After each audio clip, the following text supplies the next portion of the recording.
अस्सलामुअलैकुम friends, welcome back to Bisha's kitchen. तो आज हम बनाने जा रहे हैं आलू मटर पनीर। മട്ടർ പനീർ ഉണ്ടാക്കുന്നതിനിടെ ഒരു സൈഡിൽ ഞാൻ ചട്ടി എടുത്തിന് കുറച്ച് എണ്ണ എത്തിയിട്ട് 2 ഉള്ളി ഇടണം മുറിച്ചത്, പിന്നെ ഒരു 10 വെളുത്തുള്ളി ഇടണം, ഒരു 10 പറങ്ങട്ടിട്ട് നല്ല ഉള്ളി ചോക്കാനാകുമ്പോൾ തമ്മട്ടിടണം. നല്ല മിക്സ് ആക്കണം.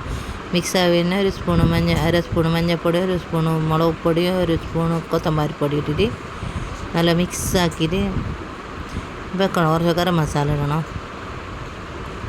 പിന്നെ ഇത് മിക്സിയിലിടണം.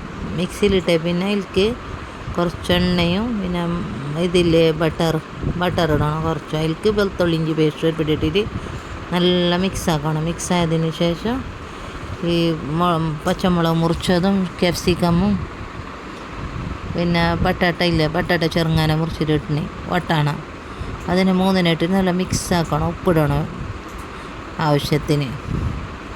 ഉപ്പിടിന് മിക്സായ പിന്നെ മൂടിയിട്ട് വെക്കണം. അതിൻ്റെ ഇടയ്ക്ക് ഇളക്കിക്കൊണ്ട് വേണം നോക്കുക. ബട്ടാട്ട വെന്തെങ്കിൽ ഈ ഞാൻ അരച്ചിട്ട് വെച്ചിട്ടില്ലേ, അരച്ചിട്ട് വെച്ച മസാല ഇടണം ഇതിലേക്ക്. നല്ല ഇട്ടിട്ട് നല്ല മിക്സ് ആക്കണം. മിക്സ് ആക്കിയ പിന്നെ അതിലേക്ക് ആ മിക്സിക്കകത്ത് വെള്ളം ഒഴിച്ചിട്ട് ആ വെള്ളം കുറച്ച് ഇതിലേക്ക് ഒഴിച്ചങ്ങായി.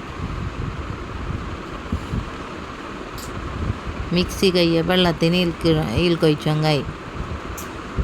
അതിനിട്ടിട്ട് നല്ല മിക്സ് ആക്കിയിട്ട് എടുക്കണം. ഒരു സൈഡിൽ ഞാൻ പനീർ ഫ്രൈ ആക്കാൻ വെച്ചിന്.